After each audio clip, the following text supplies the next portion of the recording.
Hello, hello. Welcome again to another episode of We Are McGill Social Work.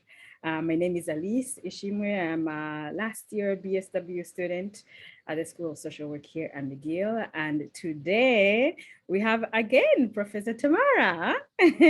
Now here with a different group of students that are here to tell us about their journey into the MSW. If you have listened to the previous episodes, we did talk about the program a little bit, 2 episodes, the second episode, I believe. And now we're going to hear more about their journey into the MSW program. Bianca has finished, graduated. Yay, congratulations. Yeah. Yes, and Diandra is almost finishing in the new year. I believe next year she will finish. And then we're going to talk more about their research and how they compare to practice. They both came into the program with some experience. So we're here to hear all about it. But before we get started, Professor Tamara, do you want to introduce Diandra and Bianca? Sure. I mean, what an honor. So really excited to be sitting here with Diandra and Bianca. We both have, and we all have different relationships with each other, but if I can remember back, my first introduction to Diandra was actually as a student in one of our required BSW courses. The individuals and families course. So that's where we first met each other. I would say we didn't get to know each other that well in that class. We then moved on to working on a tutorial together, also as a part of the undergrad. Am I right, Diandra? Okay, you're shaking your head, so I got that right. And most recently, Diandra is doing some fabulous work with me on a few research projects. So that's how we've really gotten to know each other. Bianca and I had the pleasure of doing a seminar together in our master's program. And then, as you see this theme with me, when I see great students, I just don't let them go. So then we did actually a research-based field placement together. COVID hit, and we had to pivot and do some rejigging. We ended up doing a field placement together, and now Bianca is doing a bit of work for me as well for the year, which I'm really excited about. So I'll let them tell you more of the details. Right. Thank you. Thank you. Welcome. Welcome, guys. We'll start with Diandra. If you can tell us a little bit more about you, maybe a little bit about where you did your undergrad before you got into the MSW, and what you were doing now with Professor Tamara. Sure. I had actually done my first undergrad at Concordia in recreational therapy. And that led me into understanding a little bit more of my interests in advocacy-based work. And so that led me into social work at McGill. And then once I got into social work, I was really eager to kind of explore a little bit more around families and mental health. I really wanted to get into the MSW, wanted to kind of get through that as quickly as possible so that I can start my clinical practice, and also to get into another program, the couple and family program. But somewhere along the lines, I met Tamara, started working for her, and realized that I wanted to slow things down a little bit and really engage in my clinical practice, as well as, understanding and learning about research a little bit more, all the while being in the MSW. Oh, great. Thank you. How about you, Bianca? I did my undergrad in social work at McGill many years ago. And at that time, after graduation, the school wasn't really taking on BSW applicants into the MSW field. And the idea was to encourage people to go out and get a little bit more field experience. And I wasn't ready at the time either to engage in the graduate work. So I decided to explore the field, to try different areas of interest. And so many years later, I decided that it was the right time for me. I had the right focus. So I got into the MSW program at McGill, but I did it a little bit differently. I did mine part-time, so it took me about 4 years to complete. And in that way, the experience, I saw the school evolve, many things changed. And also I had the ability to really apply what I was learning to the field as I was able to just slowly go through the program. And I know for some folks, it can be really difficult to manage or even just balance, all of the classes and the internship at the same time. So I was really able to see where I wanted to go with my internship at the end, as I kept it for the last part of the completing my program. And in that way, I ended up changing my focus substantially. And when I was in the seminar on aging with Professor Tamara, I was able to take up the opportunity to work in advanced dementia care then through that internship.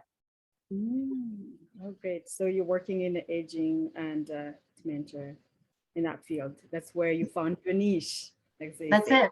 Okay, great. So research. For us undergrads, we're not big fans of that word. It's kind of intimidating for us. It's still intimidating. Yeah, we have that research methods course, but as you know, it's kind of introduction to research. But to do it in social work as a field placement or as a career or as something that you do regularly, how does that look like for you? What did you see as a difference? How to link research to practice? Is it fun? Is it that intimidating? Just give us a little bit about your process into research and your relationship with that as well in your studies and beyond. We'll start with you, Diandra. I mean, it's a really interesting question. And I think it was a question that I had coming into research as well. I was really curious to know, like, how do these two things intersect and what does that intersection really mean? And through my experience working for Tamara on some of her projects, one of them being the Aging in the Right Place project, I realized that a lot of that overlap comes out in the field specifically. It's particularly, I think, when you're doing sensitive research which most folks in social work tend to lean towards. There's a lot of clinical skills and knowledge that inform the qualitative research experience and the interactions with participants. And I think, the opposite is also true in that research informs what we learn on the field in the research also informs our practice. Yeah, and so there's this kind of, my colleague Emily Cavigny and myself in the Aging in the Right Place project have kind of understood this dual role of holding kind of both hats as a novice clinician and a novice researcher, as providing a creative space where you can explore, both parts of yourself, both parts of those roles in the field. So if I understand correctly, you could be doing a research project maybe with a number of clients if it's a qualitative one, and then you go in with ideas of what you want to achieve, and then the interviews could inform what you learn from there. Did I get that correctly? Absolutely. I think particularly in interview, I mean, it informs all aspects of the research process. So from recruitment to understanding the research agenda, it just provides like a more clinical lens and understanding what you're doing on the field. But particularly when you're doing sensitive research with participants that may be considered vulnerable, and who have not had access to supports or services, the qualitative research encounter can actually be experienced as therapeutic. And that means that there's a lot of potential for therapeutic engagement, but it also means that it could bring about some risks of unexpected trauma coming up and surfacing within that encounter. And so when you have those clinical skills, you can you can be a little bit more at ease in navigating some of those unexpected traumas, as well as understanding how to foster, the therapeutic benefits for the participants. Great. Oh, thank you for sharing that. That made me feel like if I was going to do a research project and then I am interacting with people, I can easily switch. I mean, I'm not saying it will be easy, but you will be comfortable switching hats and being the supportive person, and then versus I need to get this number of interviews done and follow this theory, this practice, right? Oh, great. Thank you. Thank you, Diandra. How about you, Bianca? What have you found to be an interesting feature in research? And your field placement, I believe, was in research as well. If you want to tell me more about that. It's been really interesting process for me. As I had mentioned, I had worked quite a few years prior to engaging in the master's program. So I was used to working in very fast-paced clinical settings, high demand, and always reflecting back at the year's end, thinking, there's all of these different approaches, all of the different techniques that we can be looking at when we're implementing interventions, but we don't have a lot of time on the field to take a step back, to do the readings, to always, critically reflect on our approach and what we're doing. And if it's always aligned with best practice, not saying that we weren't engaging in best practice, but keeping up with the times is something that I know a lot of social workers struggle with when there's not a lot of time set aside to be able to analyze and to do the research, or to read the research, excuse me. So this opportunity has been really humbling for me to see the other side of how we come up with the tools, how we end up with these theories and these concepts, and how we can really make a difference long term. Research does take time, and if we're looking for immediate results, I don't think this is necessarily the place for folks looking for immediate results, but it really breaks it down for me in terms of why we're here, what our purpose is, how do we engage folks who need our support or are looking to collaborate with us in provision of care and access to resources. And so when I think about my experience, I feel that going back to clinical work, I hopefully will be much more balanced in the time that I give myself to be the clinician that I want to be. So you'll be applying the research results or the process in itself in your clinical work once you start working. Right. And the tools that you learn doing research are interchangeable with, direct clinical intervention. We are working with participants, so we are able to transfer our knowledge from being on the field to research and vice versa. So that's also been a really wonderful learning experience. Do you mind if I ask you for a specific research project, if you can guide me from getting the subject and starting? How does that look like in steps? If it's maybe a qualitative one, I believe that's where we're most comfortable in social work. Maybe Professor Tamara, you want to take it away, and then Diandra and Bianca can. Sure, I will try. So usually you start with a problem. There's a problem. Communication about end of life isn't good in long-term care. Lots of different people have tried looking at this different ways, but there's a gap in the way that they've looked at it. We haven't figured out quite how to do this in a good way. So if you're doing an intervention story kind of study, which is one of the examples that we're doing right now, maybe you put together a program that you think might work better. And that in and of itself takes a lot of participation and collaboration. If you're going to ask a nursing home to implement an intervention, they need to see that it's actually useful to them. And they need a say maybe in, well, we can't do it this way, but we might do it this way. So there's the development of the intervention, which is a collaborative process. Or certainly in most social work projects it is. And then you have to say, okay, well, what am I trying to achieve? Like, what is the outcome that I hope for? If I'm improving communication, what do I want to see happen? Do I want people to just be overall happier? Do I want people to feel more prepared with their decisions?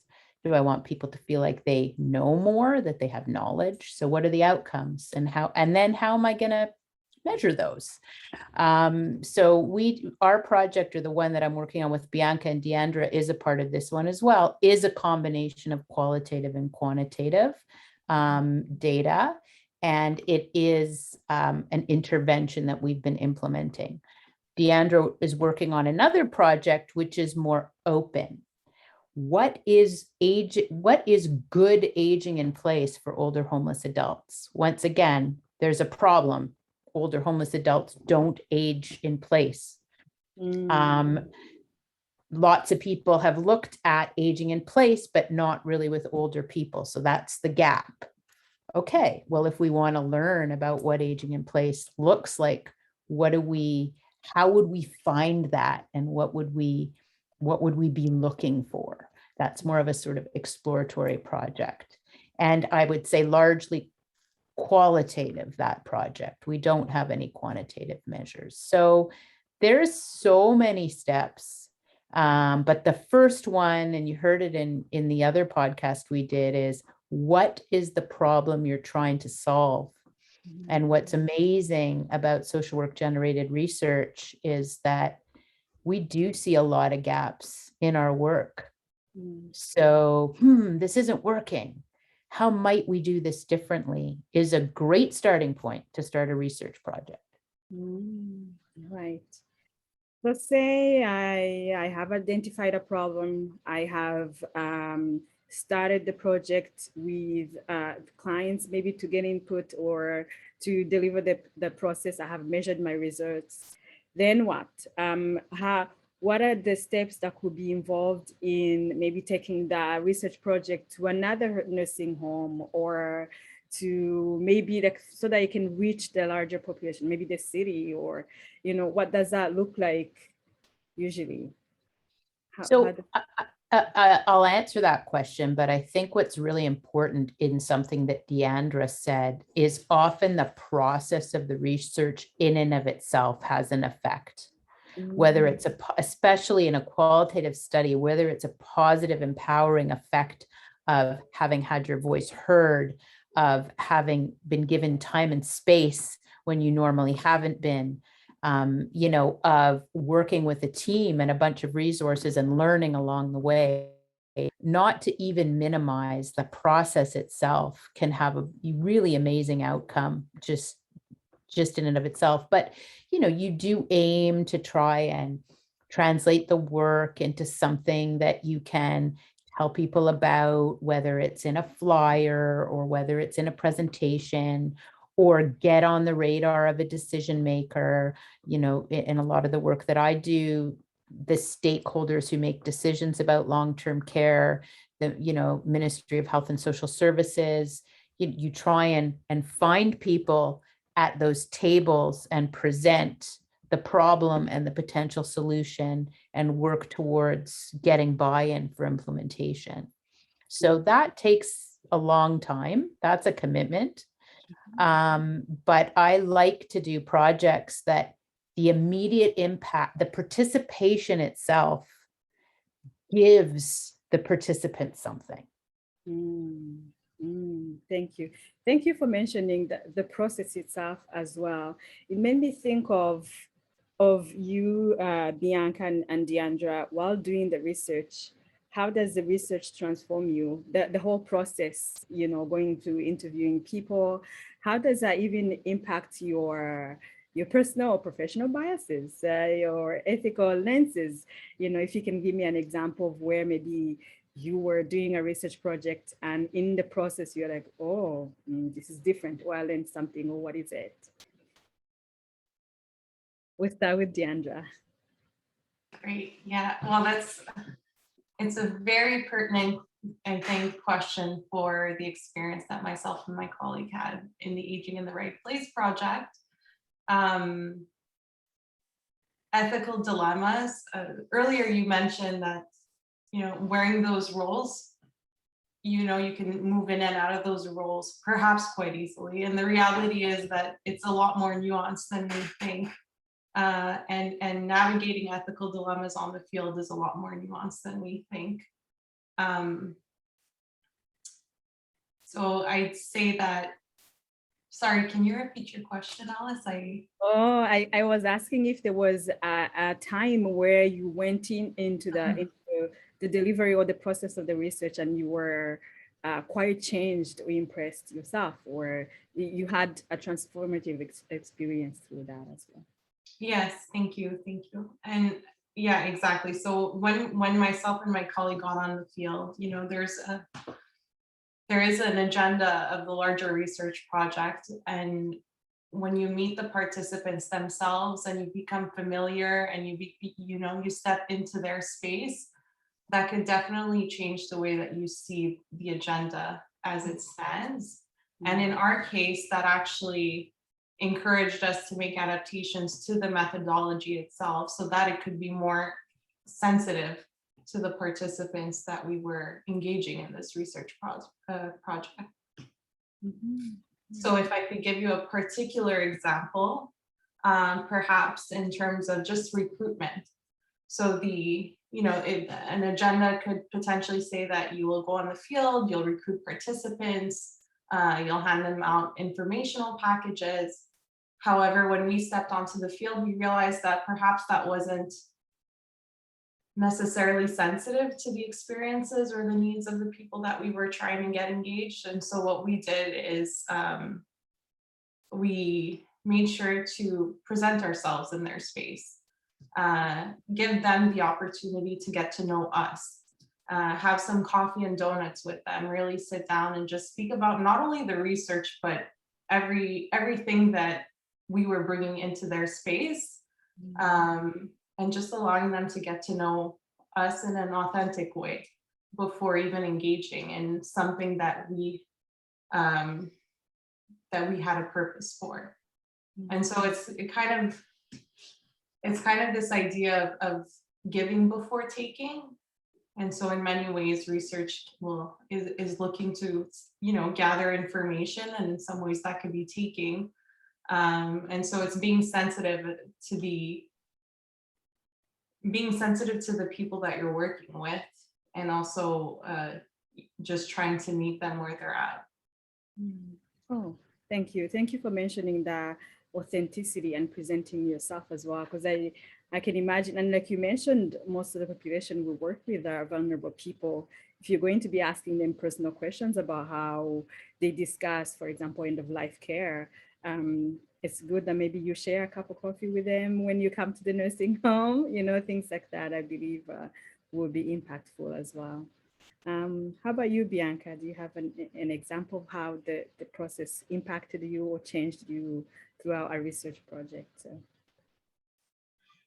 Yeah, I just want to say that I second everything that Diandra has said, and have experienced it in certain ways as well through the research that I'm doing. One of the things that's coming up for me is creating meaningful connections, and thinking about research going in with a particular question or understanding of a particular issue, what we're looking to assess, what we're trying to gain in terms of information. How do we adapt that to ensure that we are making meaningful connections in the process of also investigating a question? And what I've noticed for the work that I've been doing, COVID has had a significant impact on the participants and the site that we're working at. And so although we have a focus in mind, we can't forget about all the environmental factors that have occurred within the last almost 2 years, and how we also have to create space to share in that, to talk about the traumas that have occurred and the lingering effects of just everything, especially thinking about aging and long-term care in Quebec. So for me, it's been really meaningful to learn not only about the lived experiences of the participants, but to see and to critically reflect on what are we doing here? What is the purpose? What are we trying to do and to gain? And how will we help make a difference with the labor essentially that these people have given us, right?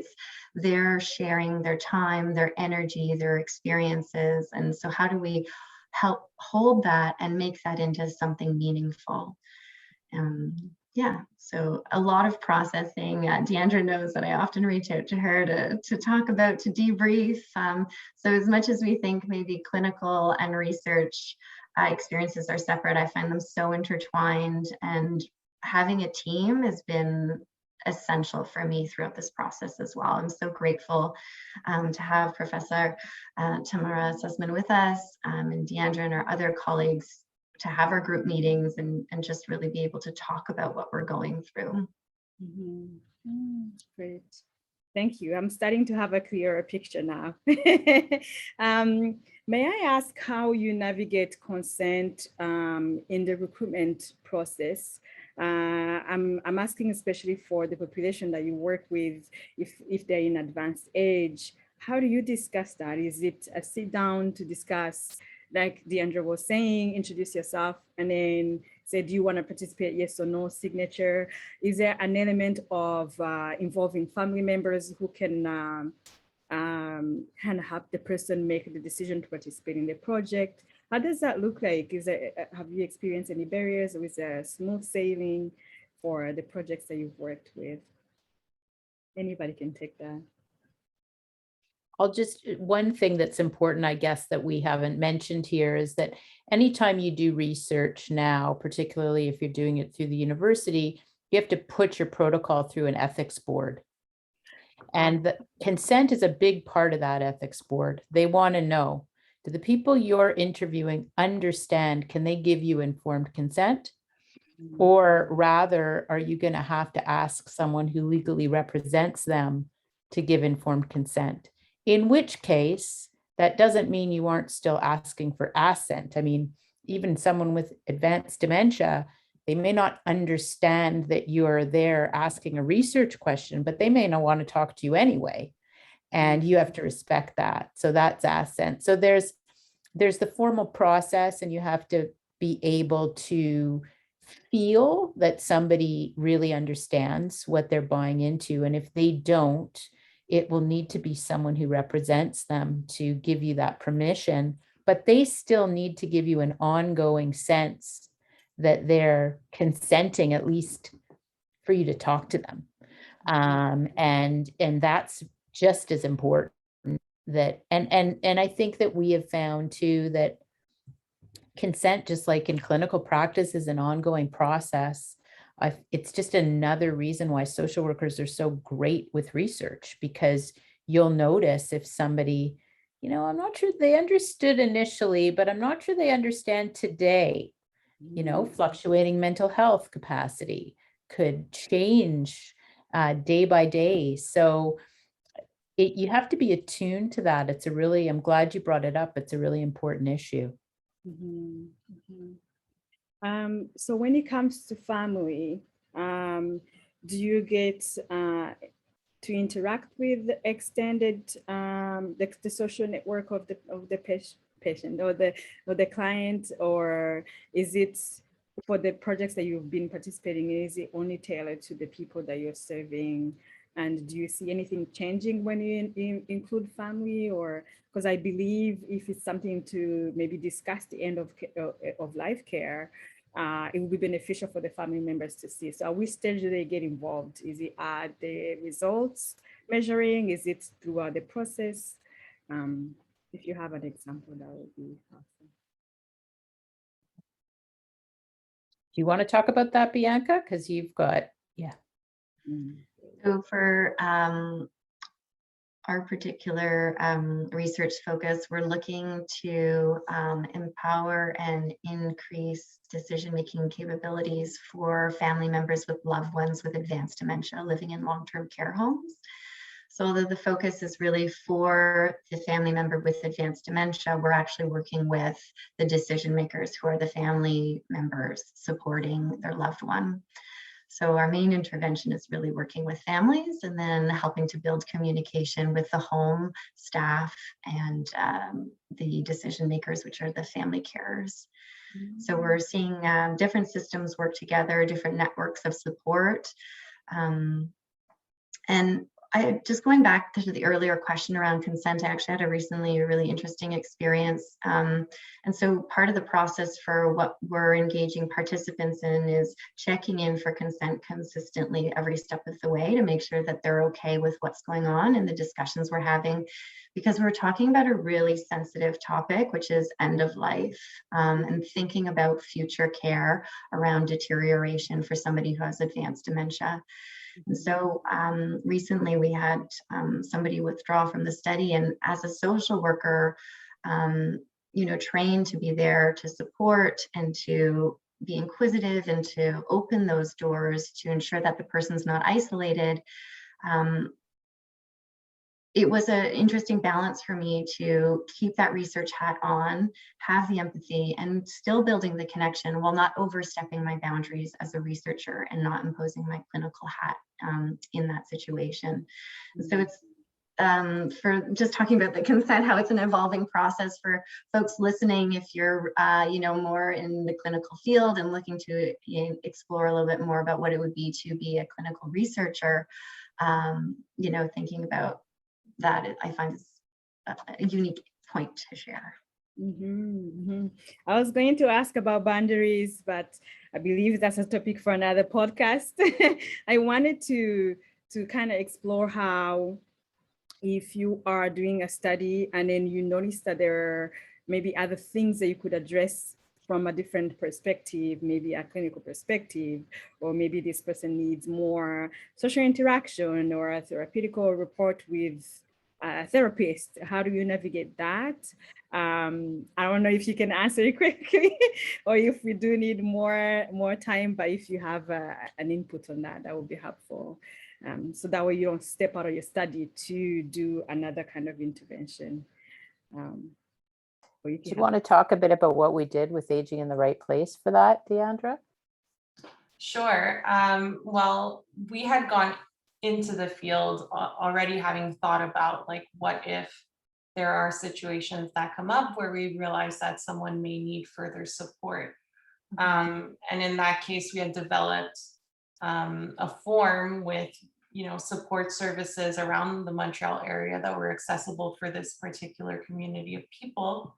And you shared that with the participants, and you may emphasize it a little more in the case where someone may be experiencing distress or maybe asking, they know that we're workers too, and so they might ask, what kind of services are there around Montreal? And so it's really a matter of just providing them with the information, and in cases where you do feel that it would be, important for them to have the certain services, is just to highlight what those services are and make sure that the information you're giving them is information that they're, able to understand.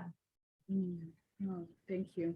Is that what you were referring to, Tamara? Yes. Yeah. Okay. Me too.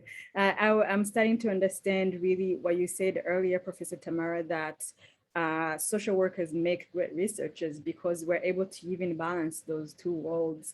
It's not like a consulting firm will go do a research project in a certain company and then after leave. So we have a connection for continuous resources for what people would need after intervention. Yeah, and I just to even go further, so one of the truths is that people think about research as having to happen one way.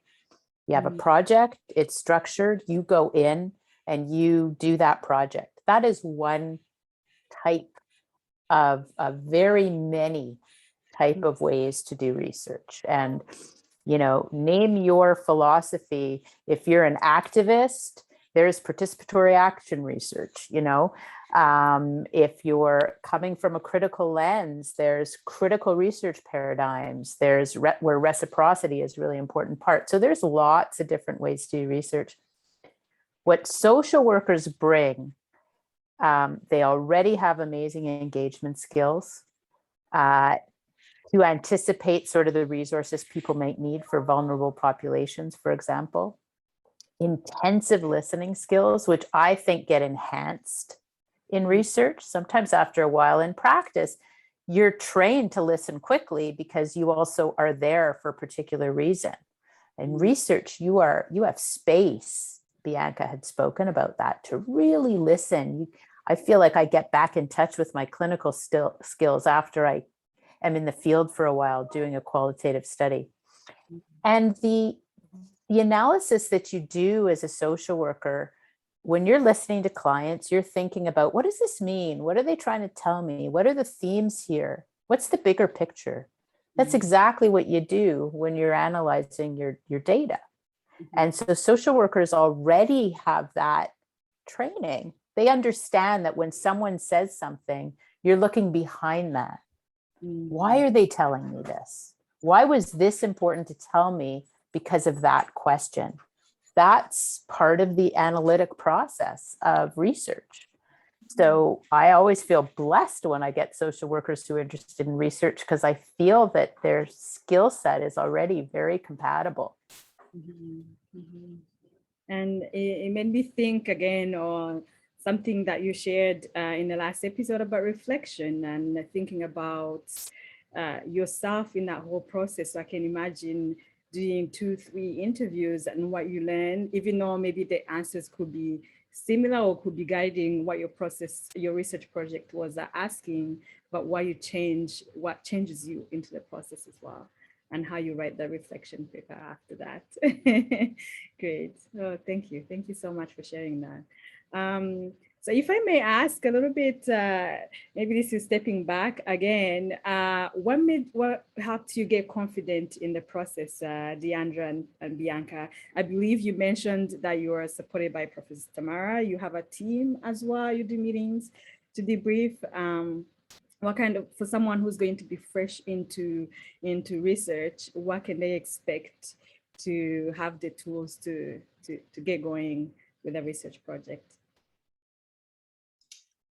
Well, perhaps I'd just like to emphasize the point of finding a good mentor, like someone who you fit with. I really don't take it for granted that it's, I'm working for a professor, for Professor Tamara specifically. It's everything that she offers as a mentor to all of us, working in the field. It's the flexibility, it's the giving space to be yourself and to be creative and explore who you are in this process. I think it's having those opportunities specifically that have allowed me to develop my confidence along the way. And also just the colleagues, and it kind of comes back to Tamara as well, because I think she's created a space for all of us colleagues to really feel heard and to feel purposeful in the work that we do, and to feel like we really do have a voice in her studies, but it almost, it becomes all of our study in many ways. Thank you. Thank you. Bianca? I would still say that research is intimidating for me, but I enjoy it so much more than I ever thought I would. And if you knew me years back when I was doing my undergrad, I would be the last person to say, I'm going to go forward and engage in a research project. But here I am, and a lot of what Diandra said is I agree with, is that it's who is able to support you through that process as an incoming researcher, a newbie. So resource networking, don't be shy to reach out to your professors that you like, that you get along with, or that you're interested in the work that they're already doing. That piece is really key. And I encourage everybody to try, at least try. It will bring you something so rich in all of the learnings that you can get from a research placement. And just to pick up that piece around the team, I think it's really, I mean, I feel just as lucky as they do. You know, you get great people together and the thing becomes much better and more interesting than you could have ever imagined it on your own. I think for what I have learned after many, many years of trying to engage students and students at different levels is that developing teams is really an important part. And I would encourage a student to ask if they're trying to get into a research project, like, are there other students on the project? Because sometimes you just feel more comfortable asking, you know, peer mentorship is a huge component of developing. And I think these individuals have learned as much from each other too. So if I was starting again, that's a question I would have asked. You know, are there other students on this project? And will I be able to get to work with other people and students? Because sometimes that gives you the safety net and the space to kind of test things out and learn from each other. Great, thank you. So peer mentorship, get a mentor as well that you're interested in, and be prepared and then get to it. I believe also you mentioned that it takes some time for a research project to be completed. It's not an in and out thing or a 4 months course like we do. So I believe the long-term engagement would also make things more interesting as you go. Yeah. Thank you. Thank you. This was rich. I feel like I'm less intimidated now. So we'll talk more in the future. There's always a space for you, Elise, if you're interested. And I'm sure I'm not the only professor to say so. All right, thank you. So as we wrap up, I have a bonus question for you all. I believe we asked Professor Tamara last time, so I'm gonna ask you, Diandra and Bianca, if you can tell me in under 1 minute what you feel like a good social worker is, or what you want to aspire to be one, or you be recognized as one by your clients or your family members or people around you, or like what you like to see in a colleague social worker. We'll start with you, Diandra. I really appreciate the use of verbs. And I think that I'll kind of frame my response to that question with verbs. And so I think being authentically present with the person is very important. Bianca earlier mentioned developing meaningful connections. And I'd say just offering space for the person in whatever way that is, whether that be a space because they require your services to find resources, whether it be offering a space for therapeutic potential and exchange, whether it just be a space for listening to their stories and, you know, creating a platform for their voices to be heard. Thank you. Oh, that's nice. Yeah. Thank you. Bianca? No, how do you follow after that? Diandra, that was amazing. I have chills already. Wrap it up here. Gosh, what a large question in such a short amount of time to answer.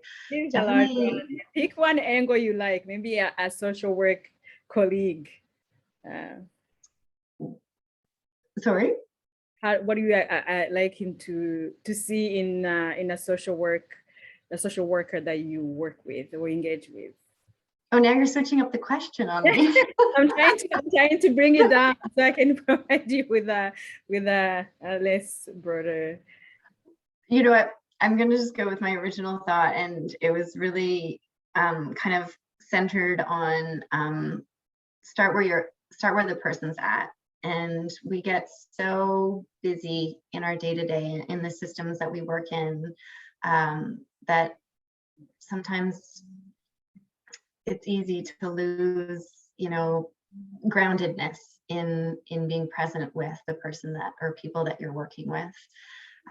So every time you re-engage, just ground yourself to be where that person's at and to start from there. And I try to live by that as much as I can, but I often, you know, can catch myself to say, I have an agenda, or there's thoughts in my mind, or I want to readdress something, like, no, let's just take a moment and situate ourselves in the present. So I think those are my thoughts of what makes a good social worker. Oh, yeah, look at you. Thank you. Thank you so much. Thank you for mentioning that. Well, thank you guys for sitting with me today and for sharing your amazing skills in research and what you're doing with the team with Professor Tamara. Thank you again, Professor Tamara, for joining us and bringing insight again into yet another practice or area of social work that we don't get to discuss often in classrooms until we get there. He has provided me, and I believe maybe my colleagues who could be listening to this, with an insight into what a research in social work could look like and where it could lead. Thank you again. This was amazing. Thank you, Diandra, Bianca, and Professor Tamara. And yeah, have a good day. Thank you. Thank you. Thank you, Alice.